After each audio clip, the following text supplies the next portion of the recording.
Taarifa za simanzi ambazo tunapata jioni ya leo ni kwamba kuna ajali mbaya zaidi ambayo imetokea katika barabara kuu ya Nairobi Nakuru Highway, na ajali hiyo imeweza kuwamaliza wote ambao walikuwepo kwenye gari ambalo ni ambulance ya St. Mary's Hospital.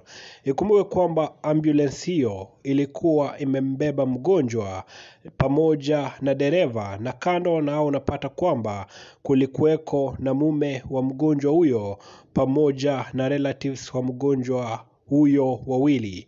Na ripoti ambazo zinafikia meza ya Vic Dimples ni kwamba wote ambao walikuwepo on board waliweza kuaga baada ya ajali hiyo mbaya zaidi kutokea, na ni taarifa ambazo tunaendelea kufuatilia, na bila shaka ujio wote ibuka ambao unazunguka ajali hii ya St. Mary's Ambulance utakuwa unapata updates zote katika channel hii. Tunaomba kwamba roho za wale wote ambao wameweza kuaga zikapate kupumzika pema peponi. Endelea kusubscribe kwa channel ya Vic Dimples kwa mengi zaidi.